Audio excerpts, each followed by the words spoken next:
Beloved chosen one, you have felt it for longer than memory can explain. Before your name was spoken by human lips, before your first cry broke the silence of this world, something ancient was already resting on your life. You did not enter the earth empty. You arrived carrying a mark, a burden, and a sacred imprint that made you different long before you understood why. That is why you have never been able to move through life like everyone else. Even in moments when you tried to be ordinary, your spirit resisted the costume. Deep within you, there has always been a quiet knowing that your life was tied to something older, higher, and holier than the systems around you could define. You were not shaped by accident. You were not assembled by chance. You were not the result of random timing or passing desire. There has always been a hand upon you, guiding what others called coincidence, preserving what others thought should have destroyed you, and guarding a flame in you that could not be explained by human resilience alone. There were seasons when you could not understand why the road felt heavier for you, why your sensitivity ran deeper, why your soul reacted to things other people ignored. But what felt strange was often the earliest evidence that heaven had placed an assignment inside you before birth. The Spirit has been whispering to you through patterns, through holy discomfort, through nights when sleep would not settle because destiny was stirring. You have been carrying an ancient calling, and that calling has weight. It pulls on your heart when you try to settle for less. It troubles your peace when you drift too far from what is true. It reminds you that your life cannot be spent merely surviving, performing, or blending in. You were set apart with intention. You were marked for a purpose that predates applause, rejection, success, and delay. The Word of God declares in the book of Jeremiah, chapter 1, verse 5, "Before I formed thee in the belly I knew thee, and before thou camest forth out of the womb I sanctified thee." That is not a casual sentence. That is a divine unveiling.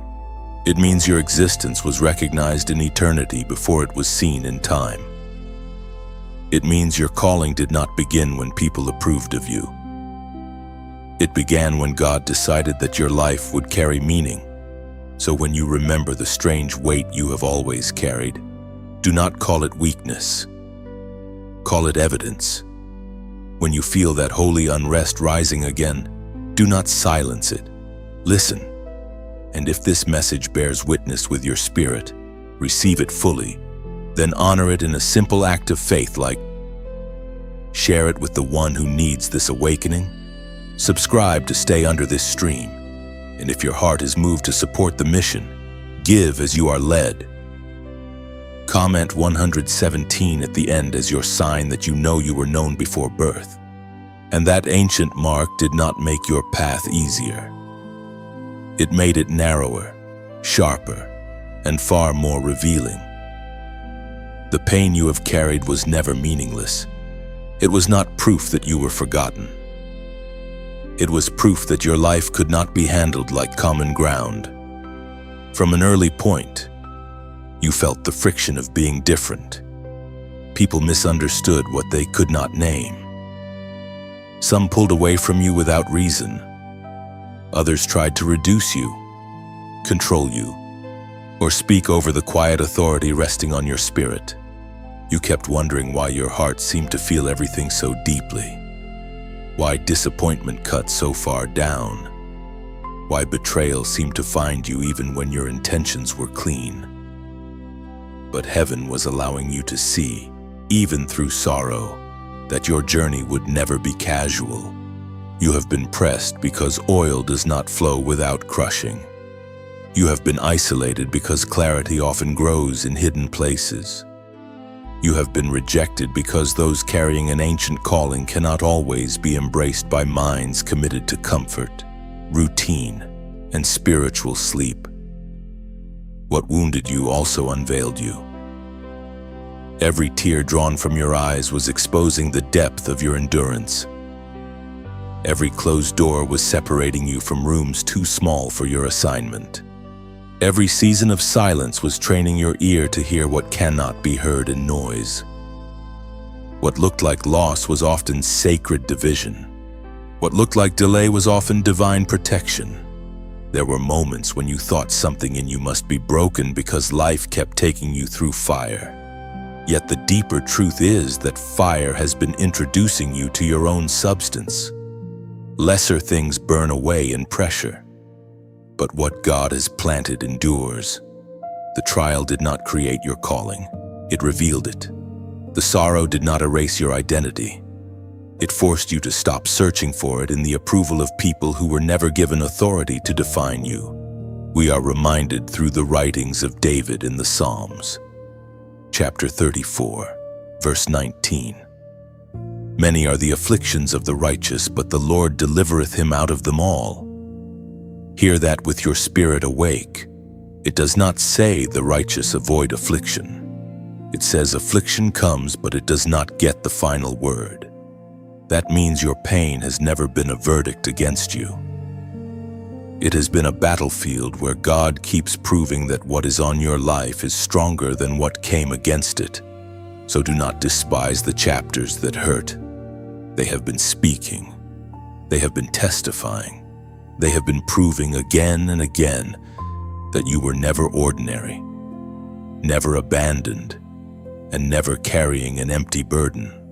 And now you arrive at the place where the pressure is no longer only about pain. It is about decision. This is the threshold where many feel the stirring, recognize the pattern, sense the hand of God, and still hesitate. Not because they are evil, but because surrender is costly. To carry an ancient calling is to stand repeatedly at moments where comfort asks you to delay what conviction is demanding now. This is where the soul trembles. This is where excuses begin to sound reasonable. This is where distractions suddenly multiply. What once looked like ordinary delay becomes something more dangerous. Because when you know that God is drawing you forward, hesitation is never neutral. It always opens the door for confusion to speak louder. You have seen enough by now to understand that this is not coincidence. The warning has reached you because mercy is still speaking before consequences harden around disobedience. Heaven does not uncover truth merely to impress you. Heaven reveals truth so you can move. The calling on your life is ancient, but your response must be present. You cannot live forever on yesterday's nudges, yesterday's tears, yesterday's almost. There comes a point when spiritual postponement begins to shape the atmosphere around your life. Your clarity weakens, your passion dims, your courage leaks through the cracks of repeated compromise, and what once felt sharp in your spirit begins to feel distant, not because God moved away, but because delay kept dulling your hearing, as Jesus himself declared in the Gospel of Luke, chapter 9, verse 62. No man having put his hand to the plow and looking back is fit for the kingdom of God. That word lands with force because it exposes the danger of divided vision. You cannot advance into divine purpose while negotiating with the very things you were called to leave behind. Looking back with longing will always weaken the feet meant to move forward in authority. This is why the battle around you has intensified. It is not merely about hardship. It is about direction. The enemy does not need to destroy everyone. For many, delay is enough. Distraction is enough. A half-surrendered life is enough to keep glory buried under hesitation. So hear this warning with love, not fear. Do not turn away now. Do not shrink at the edge of the very breakthrough your soul has been crying for. Let your yes become heavier than your doubt. Let your obedience speak before your feelings catch up. And if this word confirms the crossroads you are standing in, comment forward by fire. Write it as a public witness that you are no longer negotiating with the call, but choosing movement, purification, and unwavering alignment. Once you stop turning in circles around your calling, something begins to awaken that was never absent, only buried. The power within you is not a new gift falling from the sky at the last minute. It is the holy strength that has been waiting beneath layers of fear, grief, delay, and survival. For a long time, you may have mistaken your trembling for weakness, your sensitivity for fragility, your exhaustion for inability. But what is rising in you now is showing you another truth. You were not preserved all this time merely to endure darkness. You were preserved to confront it. You were not carried through pressure merely to tell a sad story about pain. You were carried through pressure so authority could emerge without imitation, without pride, and without confusion about who placed it there. There is a difference between ambition and awakening. Ambition tries to seize power for the self. Awakening receives power as stewardship from God. What is stirring in you now is not the hunger to be seen. It is the readiness to stand. It is the capacity to discern what once overwhelmed you. It is the courage to speak with calm where you once stayed silent from fear. It is the deepening realization that the same life that marked you before birth also equipped you for the battles attached to your assignment. Your strength is becoming cleaner.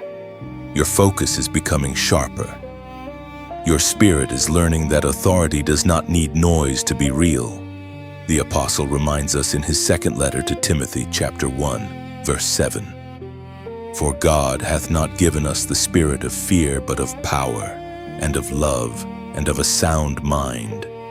This is not merely comfort, it is revelation. It tells you that fear is not your inheritance. Fear may have visited you, shaken you, and spoken loudly around you, but it does not carry your Father's signature. Power does, love does, a sound mind does. That means the truest version of you is not the version ruled by panic, hesitation, or inner torment. The truest version of you is the one being restored into alignment with what heaven declared from the beginning. So as this hidden strength comes alive, do not mishandle it. Let it become obedience before it becomes language. Let it become discipline before it becomes display. Let it become purity before it becomes influence. The power within you is holy when it remains surrendered. And that is why this awakening matters so deeply. You are not merely discovering what you can do. You are discovering what God placed inside you so that your presence itself becomes a line the darkness cannot cross.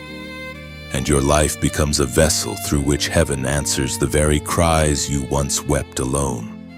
And now you see why nothing in your life has been wasted.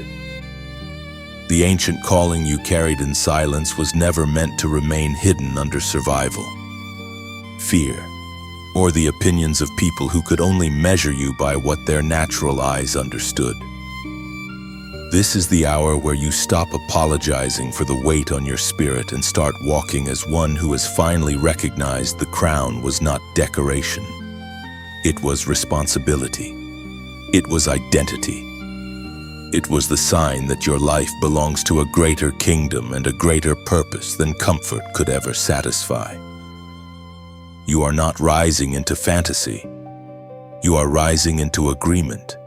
To step fully into your crown does not mean every battle disappears. It means you no longer confuse battle with abandonment. It means you stop interpreting resistance as proof that you should retreat. It means you begin to carry yourself with the settled knowledge that what marked you before birth is still active now, still breathing through your obedience, still shaping your steps when the path ahead looks larger than your current strength. The crown is not ego. It is alignment. It is the visible acceptance of a sacred role that heaven has been preparing you for across years of refining. You are not claiming superiority over others. You are accepting accountability before God.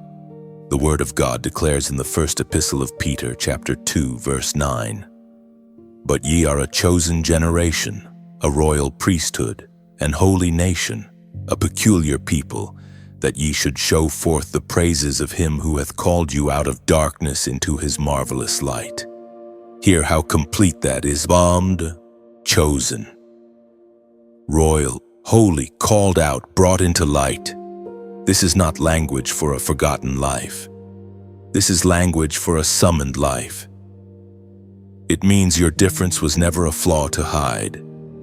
It was part of the evidence that you were claimed by heaven for holy display.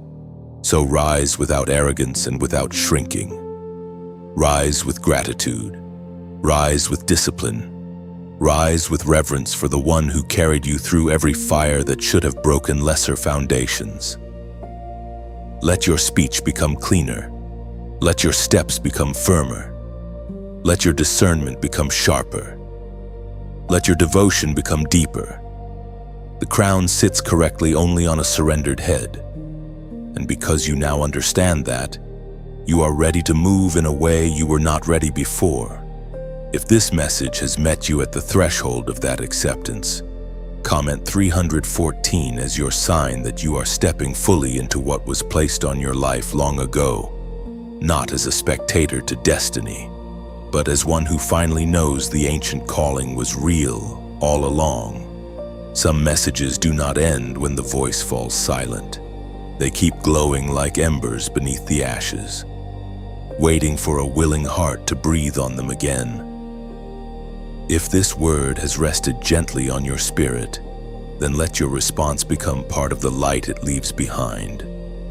To like this message is to place a lantern in the window, a quiet sign that what was spoken here found a home in you. To share it is to carry a cup of water through a dry land, offering refreshment to another soul whose strength is almost gone. To comment is to leave a stone on the altar, a witness that you were here, that you heard, and that something sacred stirred within you. To subscribe is to remain near the garden gate, choosing not to wander far from the place where these seeds of truth continue to bloom. And to donate is to pour fresh oil into the lampstand, so this flame can keep reaching those still walking through the valley before dawn. None of this is pressure. It is simply the beautiful way light keeps moving when a heart decides not to hide it.